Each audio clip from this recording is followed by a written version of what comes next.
los versículos que van del 1 al 8. Les he mencionado antes que iniciamos hoy una nueva serie de mensajes basada en Apocalipsis capítulos 4 y 5. Harían bien, hermanos, haríamos bien todos en leer estos dos capítulos en la casa durante todo este mes antes de venir a Dios.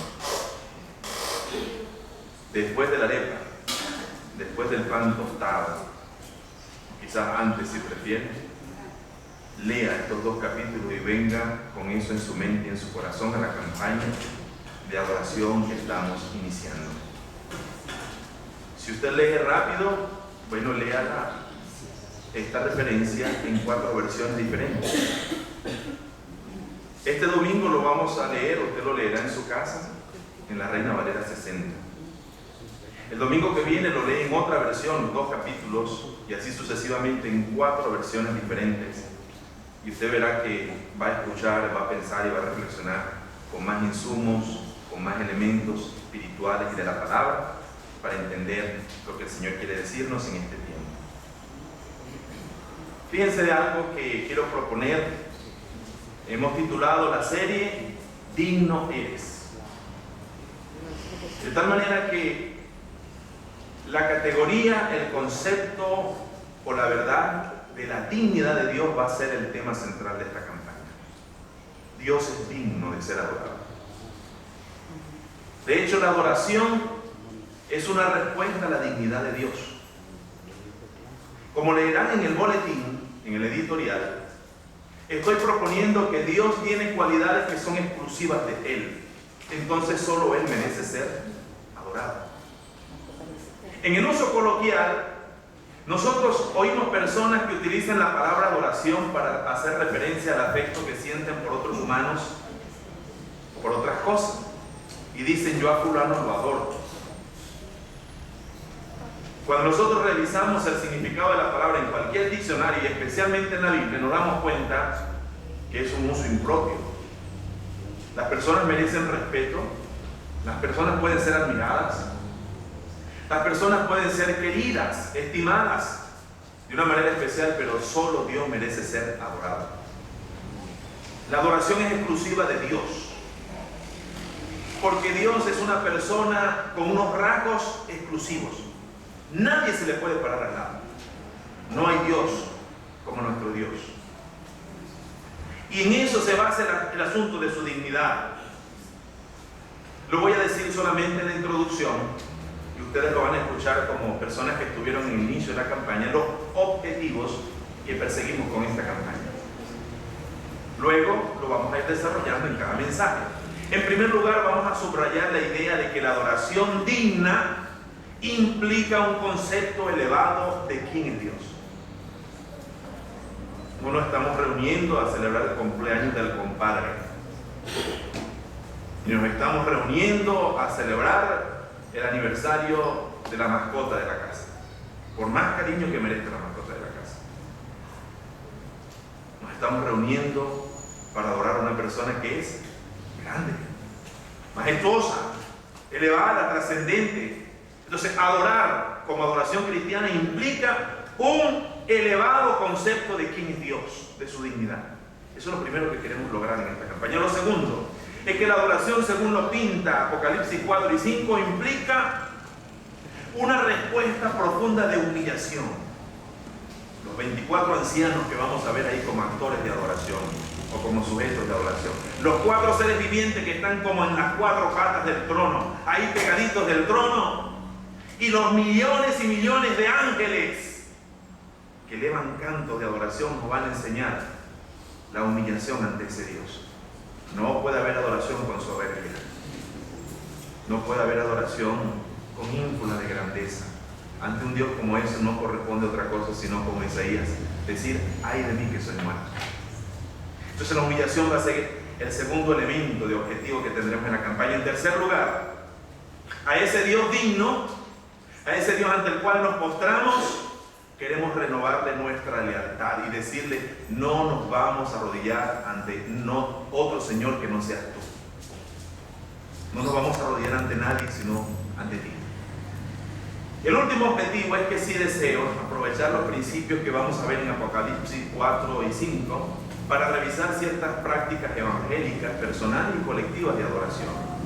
Y proponer criterios que nos pongan a pensar si corresponden a algunas cosas que hacemos, por ejemplo, aquí en la iglesia o no. Nos daremos cuenta, por ejemplo, en este sentido, que podemos encontrar cosas que vamos a afirmar en nuestra liturgia como iglesia.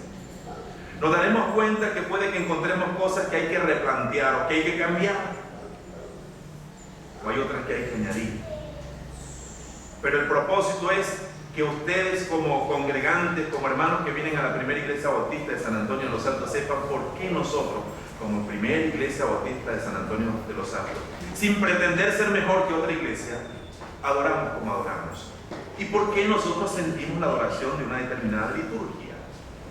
Aunque este no va a ser el corazón del mensaje, siempre en cada sermón voy a meter un elemento práctico que nos dé insumo para interpretar por qué en nuestra iglesia bautista adoramos así. Nos daremos cuenta que adoramos como adoran hermanos de otras iglesias evangélicas, pero hacemos cosas que otros hermanos de nuestras iglesias evangélicas no hacen. Incluso tendremos una adoración que en otras iglesias bautistas no vemos, o si vemos.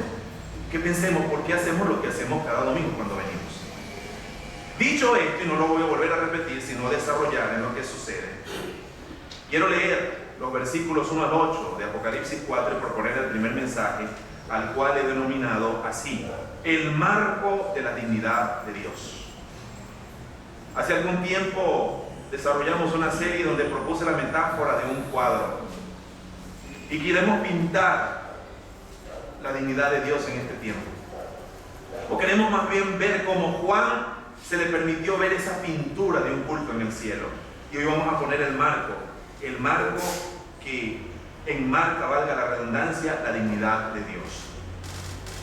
Después de esto, dice Juan, miré, y he aquí una puerta abierta en el cielo, y la primera voz que oí, como de trompeta, hablando conmigo, dijo: sube acá, y yo te mostraré las cosas que sucederán después de estas. Y al instante, dice el versículo 2, yo estaba en el Espíritu, y he aquí un trono establecido en el cielo, y en el trono uno sentado, y el aspecto del que estaba sentado era semejante a piedra de jaspe y de cornalina, y había alrededor del trono un arco iris semejante en aspecto a la esmeralda. Y alrededor del trono había 24 tronos, y vi sentado en los tronos a 24 ancianos, vestidos de ropas blancas, con coronas de oro en sus cabezas. Y del trono salían relámpagos y truenos y voces, y delante del trono ardían 7 lámparas de fuego, las cuales son los 7 espíritus de Dios.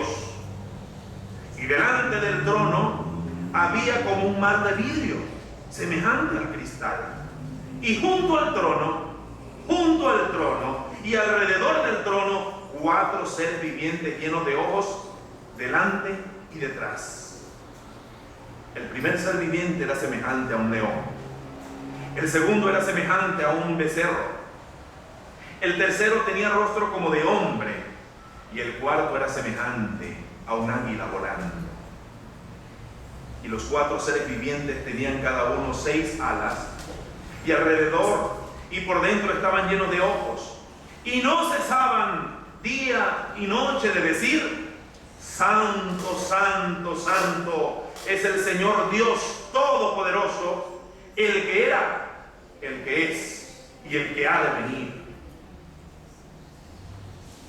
Tal día como hoy, un domingo, un siervo de Dios, pastor ya anciano, se encontraba confinado en una isla, a kilómetros de distancia de las congregaciones que tanto amaba. Se encontraba ahí preso, privado de libertad por su fidelidad a Cristo. Ese día, un día como hoy, domingo, de pronto con nostalgia, ese anciano pastor imaginó a sus hermanos en el culto y añoraba lo que todo verdadero pastor, estar con los hermanos adorando al amante Señor. De pronto se acordaba, debe estar la hermana tal tocando la pandereta. En este momento los diáconos deben estar haciendo tal cosa. La isla Patmos, el anciano Juan, el registro Apocalipsis. Y me parece muy enternecedor de parte del Señor que un pastor anciano ya allí puesto, abandonado, el Señor le dijera: Juan, te voy a dar unas cuantas visiones. Y el Señor le permitió que se abriera una puerta para abrir nada más y nada menos que el megaculto del cielo. No el culto, el megaculto. Y en tales condiciones de separación, una voz como de trompeta, ya esa voz se había pronunciado en el versículo 1:10. En el versículo 1:10 de Apocalipsis dice que uno, con voz como de trompeta, le dijo: escucha lo que te voy a decir. Y comenzó: escribe al ángel de la iglesia tal y cual cosa, y diles así. En esa primera visión, Apocalipsis capítulo 1 al 3, se deja ver que el mismo Cristo resucitado estaba con esos hermanos que añoraba Juan, con los creyentes, a pesar de las persecuciones del emperador, el martirio de Policarpo y otros tantos, la hostilidad contra su fe, los ataques de Satanás, que tenía un altar y que tenía un templo en una de esas ciudades de Asia Menor, las tentativas de pecado e idolatría que estaban dentro y fuera de la iglesia. La primera visión que recibe el anciano es: quiero que le digas a las iglesias que yo estoy con ellos. Yo prometí estar con ellos todos los días hasta el fin, y por medio de Juan las cartas llegaron a los pastores para alentar a los hermanos, para afirmarles en la fe, para exhortarles a la fidelidad y a la santidad y al servicio. Y luego aquí en el capítulo 4 comienza la segunda visión. Por eso es que dice el versículo en el capítulo 1, capítulo 4, después de esto, mire, esto significa después que me dijo que estaba con las iglesias. Hermano, yo encuentro aquí, y no he comenzado a desarrollar todavía los aspectos del primer tema, pero me pareció interesante que la adoración es una experiencia profunda en medio de incluso de las turbulencias de la vida. Adorar no es solamente venir a proclamar que he tenido todas las victorias, que todo me está yendo bien, que soy próspero, que estoy totalmente bendecido. A veces la adoración más profunda brota, ¿saben de dónde? De la tribulación. La adoración más profunda brota del momento más difícil de la vida. Un himno de otrora decía: fácil es cantar cuando no hay dolor, pero en el dolor es mejor. Y Juan, en el dolor, en la inquietud por las iglesias, estaba preso, no podía irles a ministrar y acompañarles, hermanos perseguidos, pecados, Jezabeles, malas doctrinas, hombres malos. Él adoró al Señor. El domingo el Señor le dio la primera visión para recordar: estoy con la iglesia, y la segunda visión para decirte: y mira, asómate, tú que quieres ir a la iglesia y no puedes, tú que quieres estar en el culto y no puedes, quiero que te des una asomadita para que tengas un atisbo, un asomo apenas de lo que es y lo que será la adoración celestial. A Juan se le dio el privilegio que no había conocido hombre alguno hasta entonces: asomarse por una rendija que se abrió y experimentar el culto del cielo. ¿Qué concierto ni qué concierto? ¡Qué experiencia tan maravillosa! Una de las cosas que vamos a notar en los sermones es que todos los sentidos se activan en este culto. Hay olor fragante, se ven cosas, se sienten cosas, se experimenta cosas, como debe ser la adoración, porque la adoración debe ser una respuesta desde la totalidad del ser. Cuando venimos a adorar al Señor, todo el ser debe participar de esa respuesta ante el digno. Y Apocalipsis suele ser leído en clave profética, pero durante estos domingos vamos a leer Apocalipsis en clave litúrgica. Y está bien que se lea Apocalipsis en clave profética, porque es un libro típicamente profético, y no profético solamente en el sentido futurístico, sino profecía en el sentido de denuncia del pecado, de llamamiento al arrepentimiento y de signo de esperanza. Profecía no solo es lo que va a acontecer en el futuro.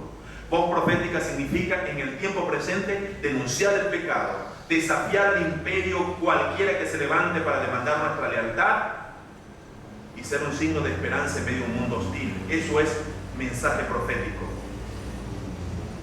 Pero en clave litúrgica es interesante ver, cuando uno se pone los lentes de la clave litúrgica y comienza a leer Apocalipsis, se redimensiona Apocalipsis. Porque Apocalipsis nos confronta con la cuestión de la adoración. ¿A quién vamos a reconocer finalmente? ¿Para quién vamos a vivir?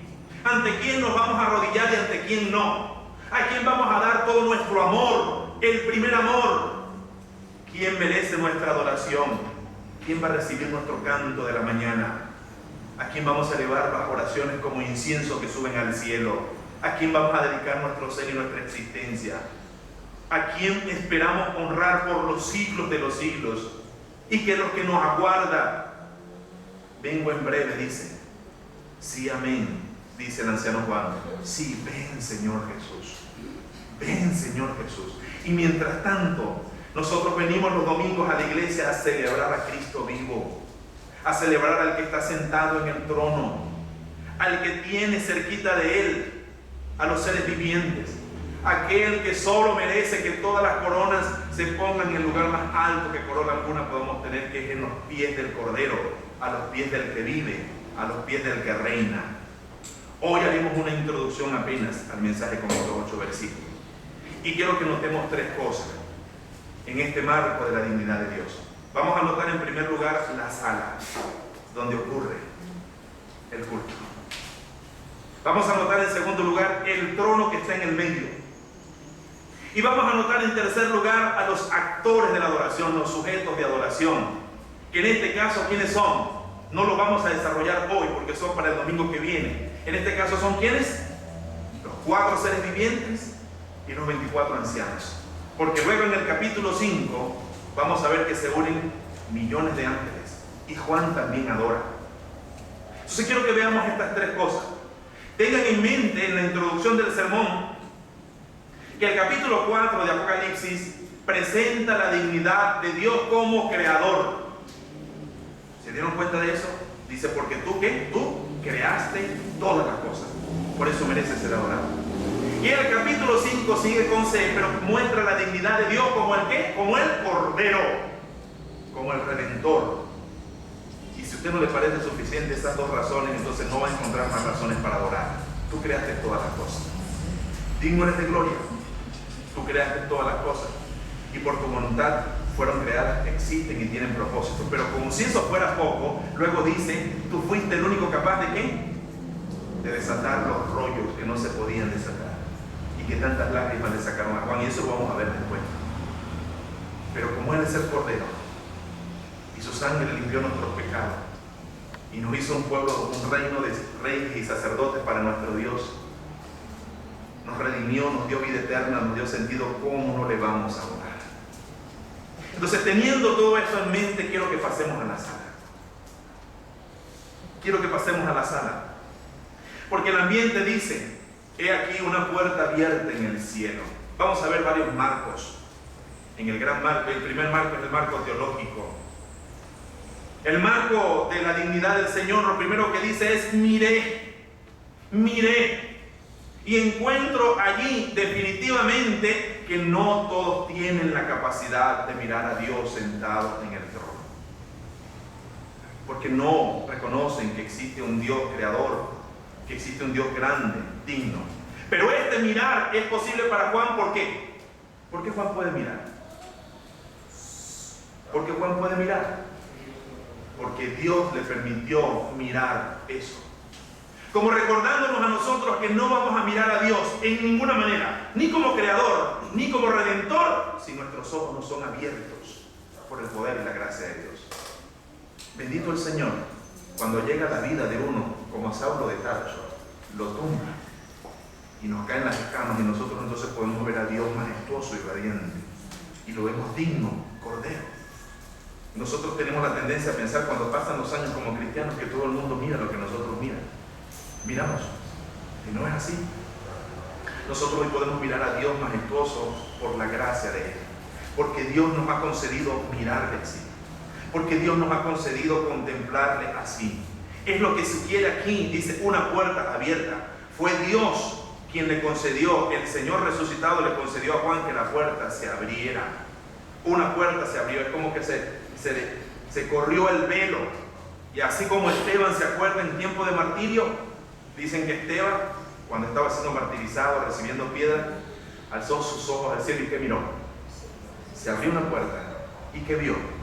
Vio al Señor sentado en el trono.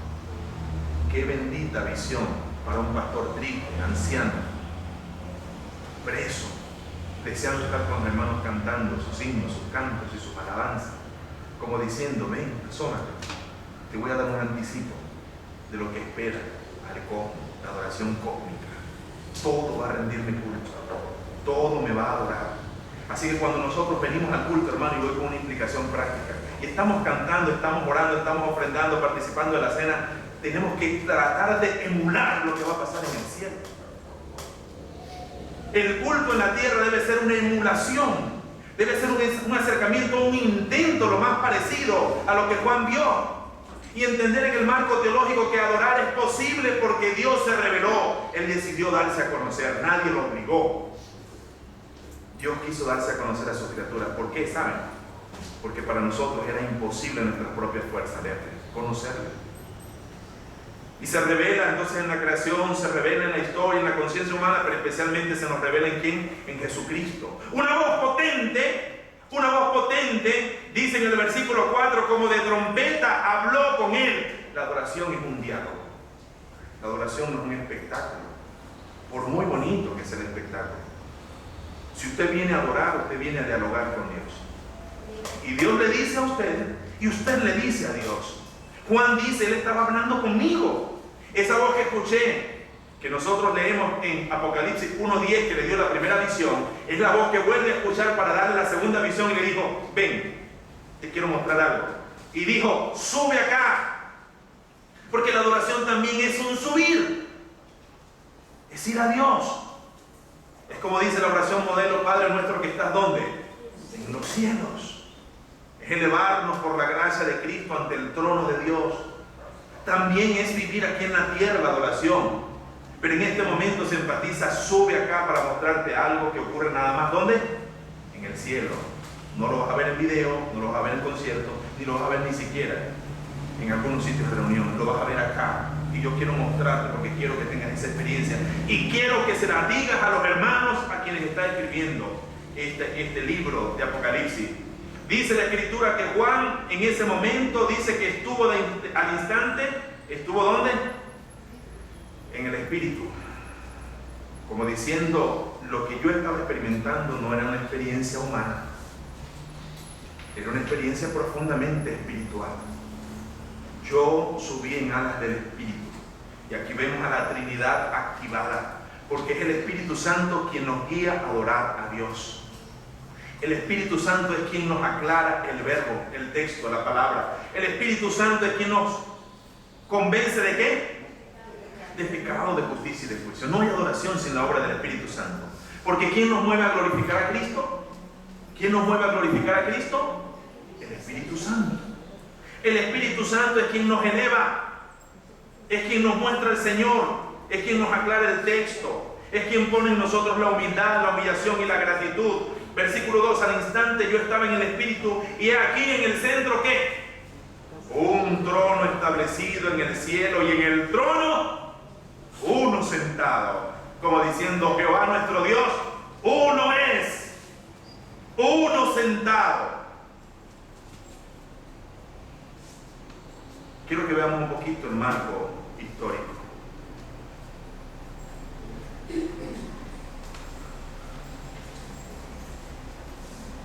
Hay humor en la Biblia, un humor exquisito. Usted puede leer la Biblia en clave de humor. Y a mí me parece que aquí Juan es un exquisito humorista en Apocalipsis varias veces. Y en especial aquí cuando presenta un trono, se está burlando del trono del emperador. Hablar de trono para los cristianos de Asia Menor era recordar que había un trono en Roma, temido más por su injusticia y crueldad. Era el trono del imperio. que perseguía a los hermanos, que les demandaba lealtad. Históricamente, hablar de trono para los cristianos de Asia Menor era una manera de decir: ¿qué tronillo ese? Es un tronillo, un insignificante trono. Esto sí es un trono. Y el devenir de la historia no ha sido otra cosa sino un constante querer establecer tronos sobre los hombres. Y varios imperios han tratado de ganar la lealtad de los humanos, de diferentes naturalezas. Históricamente hemos visto cómo las personas se han doblado ante los baales de la historia, ante los imperios de la historia. Pero la historia del cristianismo es la historia de un trono, un otro trono. Los creyentes dentro y fuera tenían desafíos para su fe. Juan muestra un trono distinto. Y para que usted entienda esto de por qué había un arco iris, ¿sabe? Tiene que leer en Génesis 9:12. En Génesis 9:12, el arco iris se pone como que, como un testimonio de la gracia. Porque el trono de Dios está asignado por la gracia. Es un trono de gracia, no es un trono de miedo, no es un trono de imposición, no es un trono de crueldad. El trono de Dios es el trono de donde sale la gracia, de donde brota la salvación. Es el trono de la vida, es el trono de la alegría, es el trono de la majestad. Este sí que es un otro trono. Históricamente los cristianos estaban recibiendo de Juan el llamamiento y la exhortación a distinguir entre dos tronos y a someterse al que está en el centro, al trono que está en el cielo, al trono alto y sublime que vio Isaías en su visión.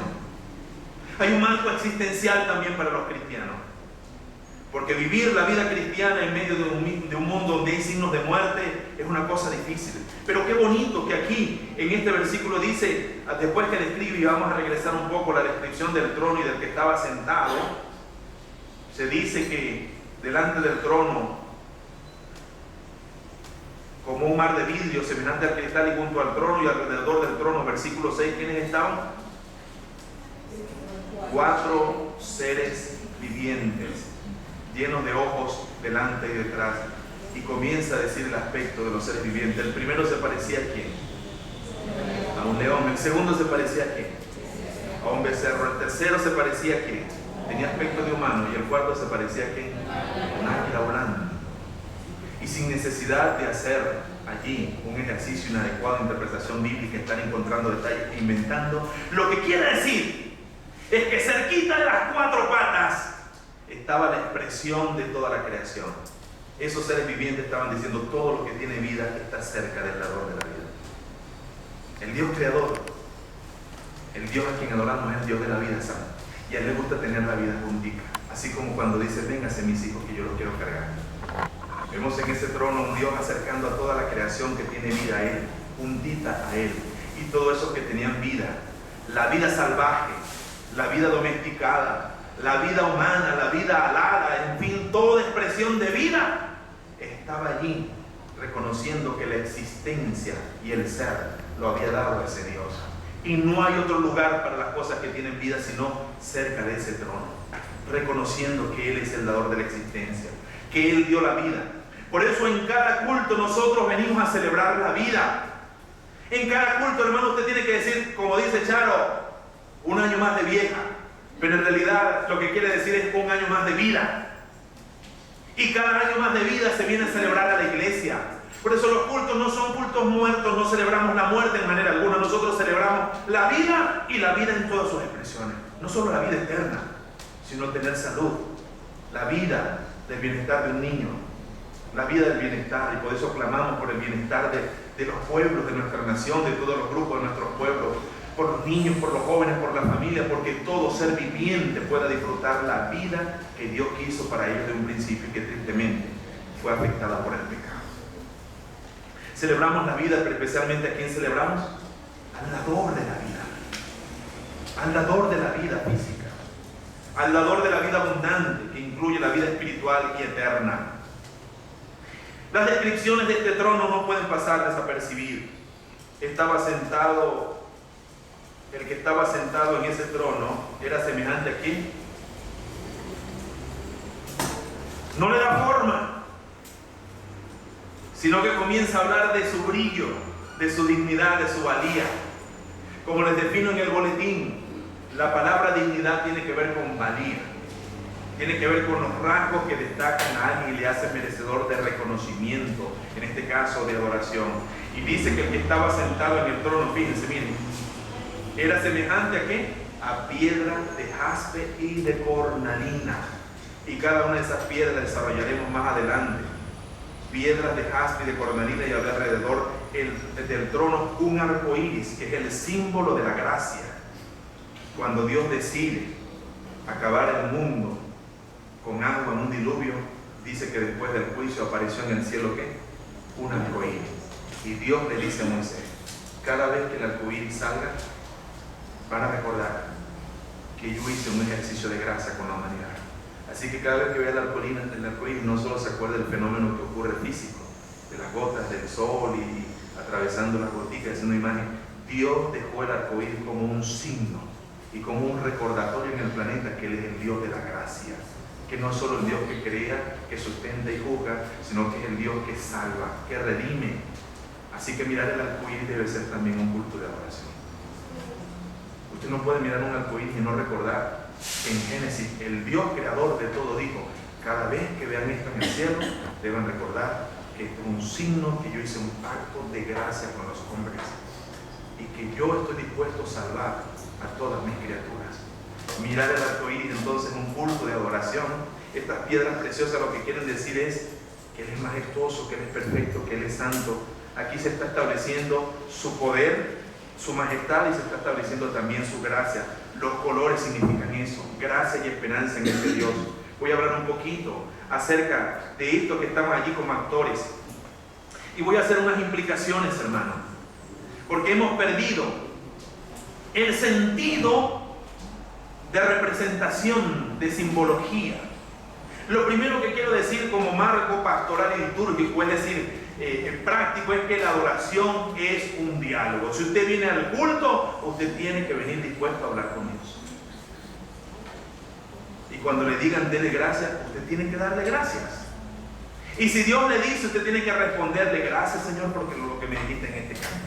Aquí cada quien se lleva su cosita en el bolso, ¿no es cierto? Dios me habló por este canto, Dios me habló por aquel himno, en el momento de la Santa Cena, en el momento de la ofrenda, en el momento del sermón. Un diálogo. No venimos aquí a espectáculo. No es un espectáculo aquí. Esto no es un concierto.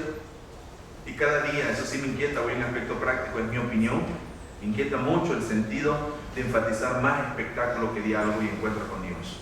Cuando todo es, ya las luces se están apagando, ya se están poniendo luces de colores, ya el humo está saliendo, ya es la imitación de un espectáculo más, donde queremos que el centro esté allí, porque todo lo que se está iluminando son los que están allí tocando y diciendo cosas. Este lado está oscuro. La luz está allá como para ver y admirar cómo ellos tocan y cómo ellos cantan. Asumo en las cosas prácticas que dije que iba a decir, que pueden encontrar de pronto muchas cosas de percepciones de este servidor como pastor, como predicador, que en fin no necesita necesariamente compartirlo, pero es mi deber invitarle a usted a reflexionar.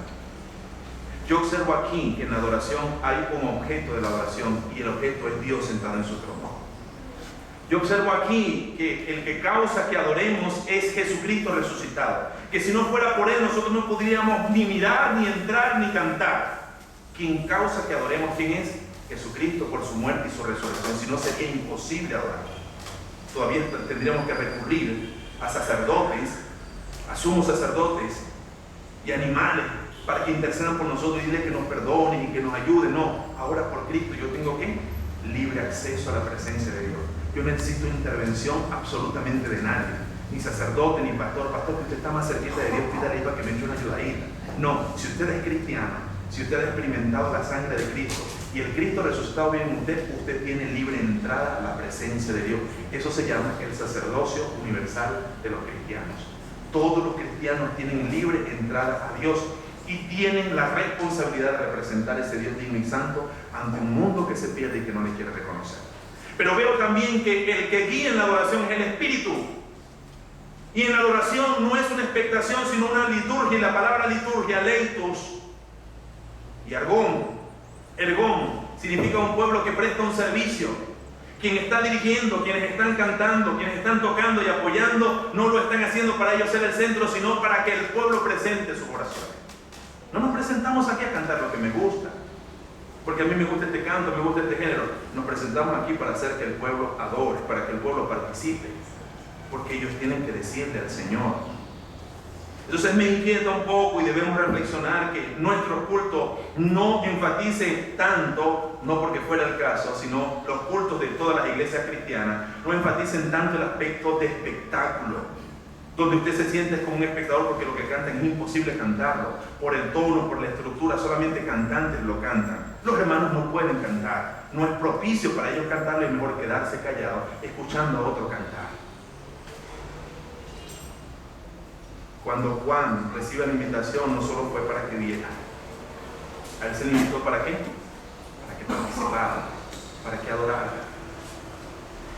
En este marco pastoral y litúrgico, hermanos, sepamos que la adoración es un diálogo, la adoración es una respuesta, se espera que usted responda. Y responde, y con esto quiero terminar por hoy, con excelencia. Y la excelencia tiene que ver con forma y con fondo.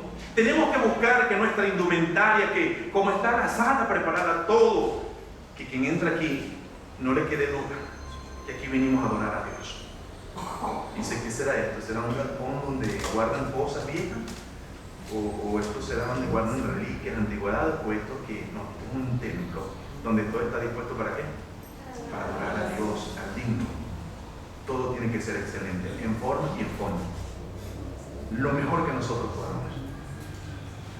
Permítame ilustrar esto ya, para ir terminando. Cuando estuve en Praga, en la República Checa, visité una capilla donde pastoreaba Juan Hus, mártir, checo, predicador, misionero, evangelista. Entré a la capilla y hay lugares donde usted entra y huele a solemnidad, huele a toda una historia, y me imaginé a mis hermanos.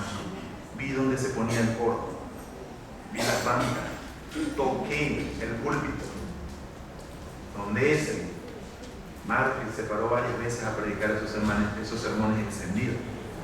Y tuve la sensación de una presencia del Señor ahí al recordar, porque esa sala me evocó que muchas veces un pueblo perseguido estuvo allí, y a este predicador lo pusieron ahí, en Bohemia, y lo pusieron en una hoguera, prendieron el fuego y él se consumió ahí encima como un sacrificio. Eso fue verdad. Y lean la historia, y lean su oración, y lean lo que dijo al final, y así se consumió en el fuego. ¿Cómo yo no iba a tener una sensación de grandeza, de majestad y de respeto por estar en un lugar como ese? Recordando a mis hermanos, el coro, el predicador, y animando a mis hermanos a ser fieles en medio de las persecuciones. He entrado a otros lugares donde la sala y la disposición, porque para mí una sala o un escenario propicio es cuando todo está en su lugar, es lo mejor que se puede poner y todo tiene una intención. Este púlpito en el centro no se pone en el púlpito no porque hay otro lugar donde ponerlo. Se pone en el púlpito aquí en el centro porque esta iglesia está diciendo con esto que para esta iglesia la palabra de Dios tiene centralidad. Usted irá a otras iglesias y verá que en su liturgia lo que está en el centro es la misa, sugiriendo que el centro de eso es la Eucaristía. Y el púlpito se pone a un lado como un elemento que acompaña la liturgia, mientras que el centro es la Eucaristía. Todo en la iglesia. Y vamos a ver a partir del domingo que viene con los principios que estamos derivando, porque hoy más que todo hemos hecho un marco. Si de esos principios lo que hacemos lo estamos haciendo bien. Y más que usted evaluar a los músicos, al predicador, al director, usted se va a evaluar a usted mismo. ¿Yo estoy siendo un adorador o estoy siendo un crítico? Porque otros son espectadores y otros son críticos. ¿Yo estoy adorando o soy crítico? ¿Qué me puso como crítico la adoración de hoy? Y al adorar, ¿cómo lo estoy haciendo? Vengo al Señor con la actitud que Él espera de mí. Vengo al Señor con la conciencia de quién es Él. Me preparo cuando vengo de la casa. La manera en que ponemos la mesa, están dispuestos los bancos, hasta proyectamos todo, es con intención. El ministerio de oración de nuestra iglesia tiene la responsabilidad de invitar al pueblo a tener un encuentro con un Dios digno, grande, muy digno. Y que todo, en la manera en que nosotros lo interpretamos, tenga su lugar, su sentido.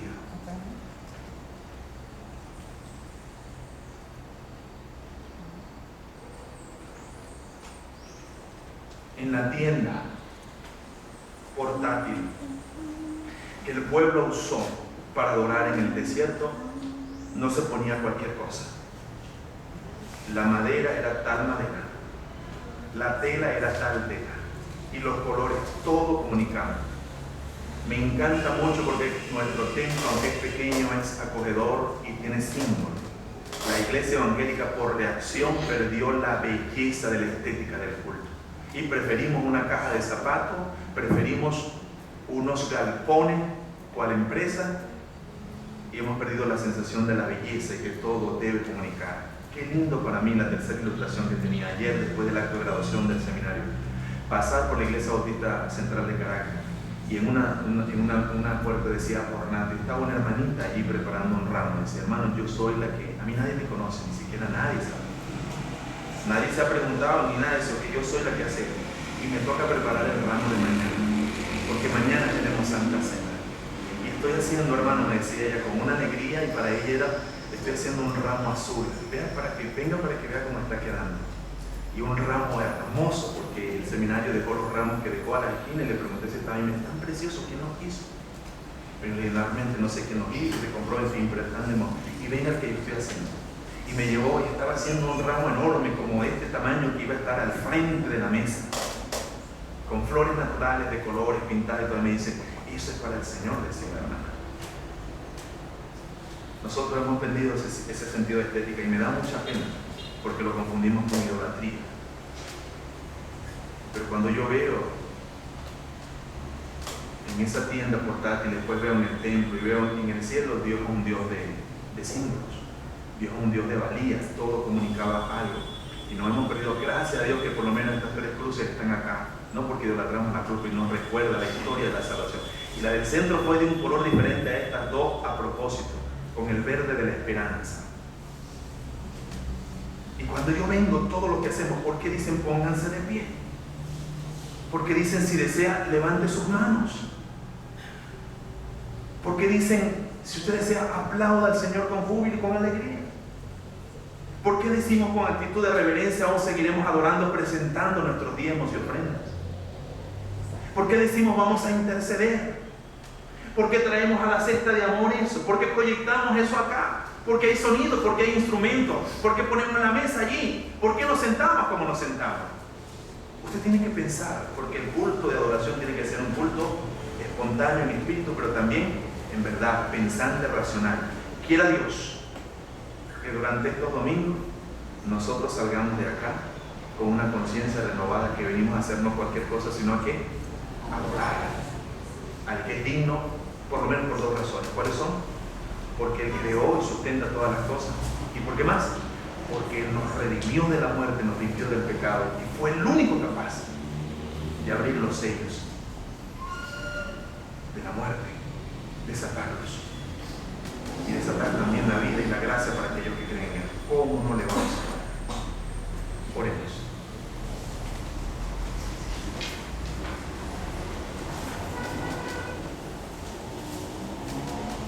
Señor,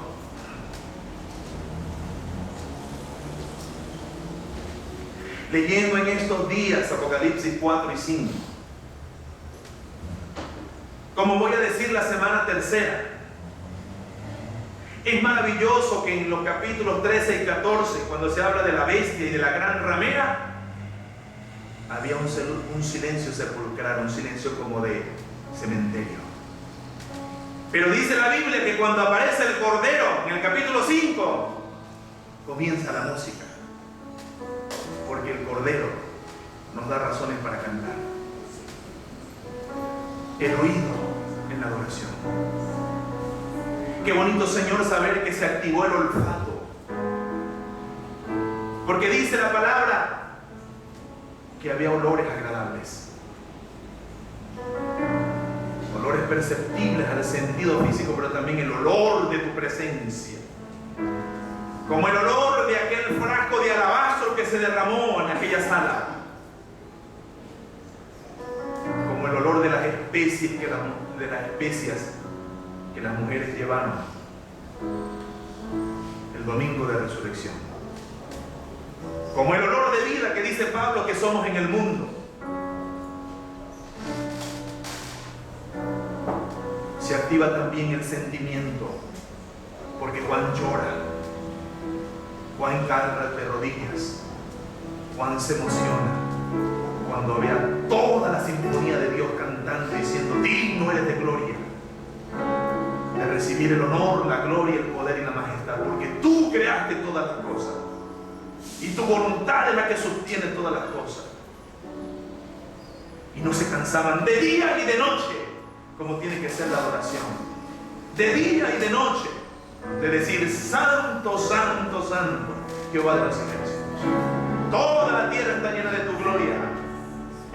Perdónanos cuando a veces perdemos la conciencia de que tu gloria lo inunda todo, y que el ejercicio más grande y más responsable que tenemos que hacer en la tierra es ver tu gloria, descubrir tu gloria, ver los signos de tu gloria en todo. No la muerte, sino los signos de la vida y de la esperanza, que ahora son posibles por Cristo el Redentor. No somos los adoradores que tú quieres que seamos, Señor, pero te pedimos que nos ayudes a hacerlo, en lo personal y en lo colectivo. Y que nuestra iglesia, a veces haciéndolo como otro y a veces haciéndolo no como otro, lo hagamos y estemos contentos como lo hacemos, porque lo hacemos para ti y lo hacemos conscientes de por qué lo hacemos así. Bendícenos pues en esta campaña. Muéstranos tu gloria. Qué lástima que no como a Juan, pero en alguna medida concédenos pensar, sentir y vivir una emulación, un acercamiento a lo que es y será la adoración en el cielo. En el nombre de Jesús, con esta canción, Señor, te decimos amén y te decimos al estar aquí: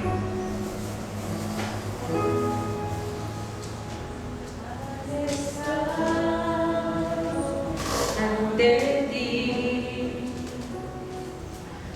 adorando frente al mar de cristal, entre la multitud. Estamos solos, Señor. En la sombra allí me habré de postrar y mi canto uniré a millones proclamar.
en el trono te sientes complacido de que tus criaturas y tus redimidos, todos, niños, grandes y ancianos, digan: digno es el Cordero, digno es el que está sentado.